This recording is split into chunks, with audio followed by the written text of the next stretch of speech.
Bien, bonjour à tous, aujourd'hui je vais vous présenter la leçon 319, exercice illustrant l'utilisation de déterminants. C'est parti pour 10 minutes.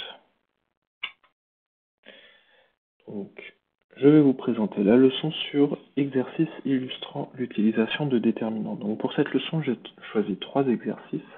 L'exercice 1 sur le théorème de Pappus, l'exercice 2 sur le théorème de Cayley-Hamilton et l'exercice 3 sur les matrices de Gram.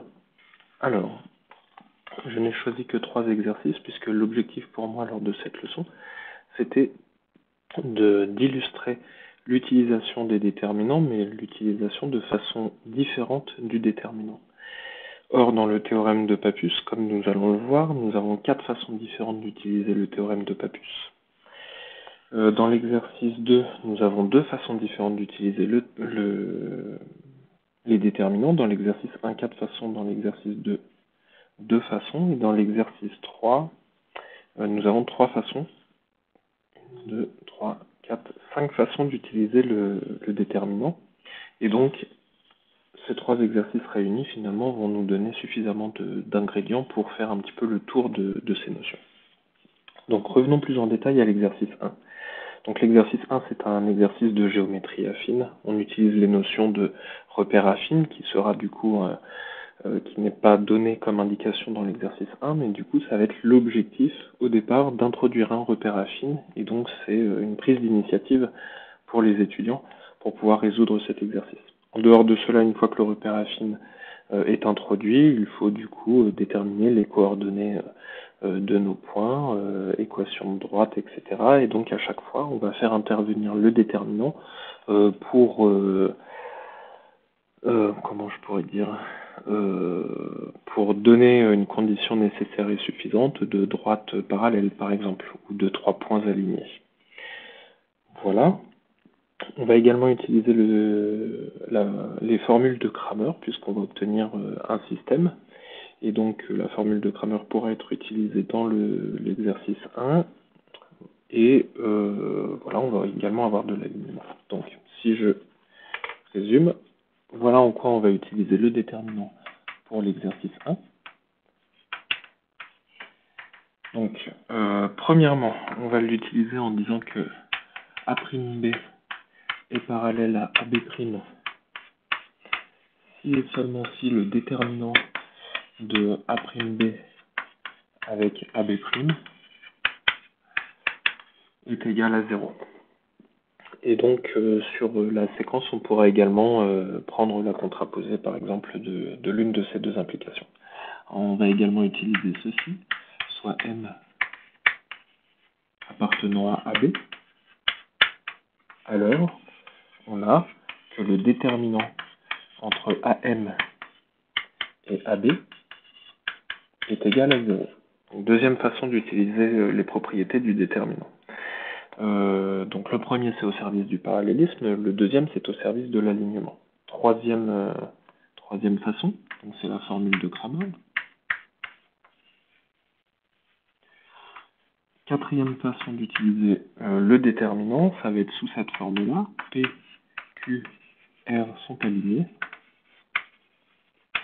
Si et seulement si le déterminant de cette matrice-là, XP, YP, XQ, YQ et XR, YR est égal à 0. Donc là, c'est de nouveau au service de l'alignement. Voilà, on va également se servir de la multilinéarité.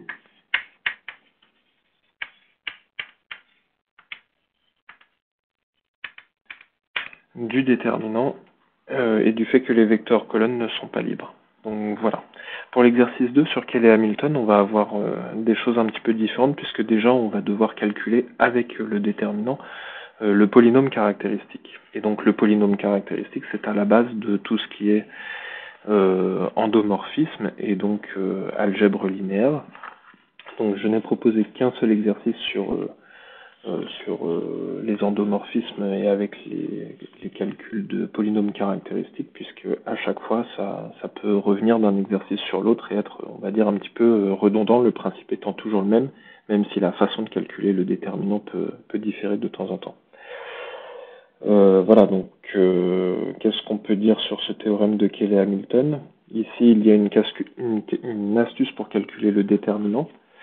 Donc pour l'exo 2, la première chose, c'est qu'on va utiliser le fait que si L1, je le transforme en une somme de LI, I exposant, X exposant I pour I allant de 0 jusqu'à P-1, alors le déterminant ne change pas.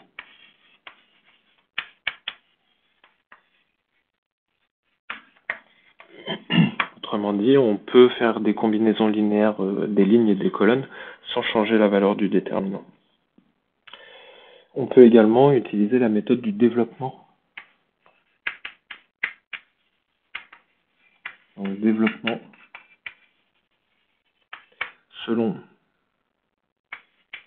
une ligne ou une colonne.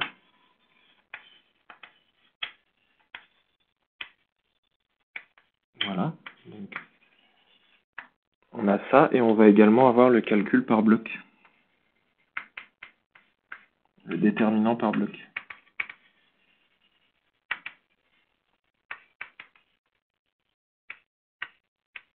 Donc, voilà une autre utilisation du déterminant qui est distinct de l'exercice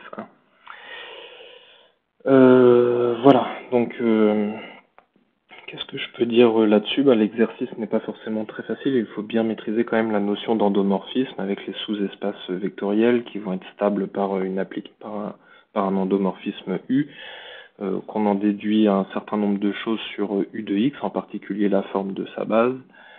Qu'est-ce qu'on peut dire? Et puis que du coup on a une matrice particulière dont on a su calculer le polynôme caractéristique et qu'à partir de là on peut utiliser le théorème de la base incomplète pour s'en sortir et généraliser non plus à l'endomorphisme induit mais à l'endomorphisme de départ. Voilà. Pour l'exercice 3, donc on va utiliser les matrices de Gram. Et donc pour cet exercice 3, ici, on va utiliser les notions suivantes.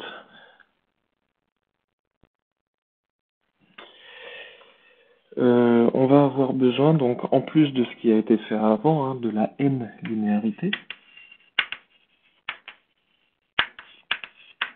du déterminant, et du fait que c'est une forme alternée.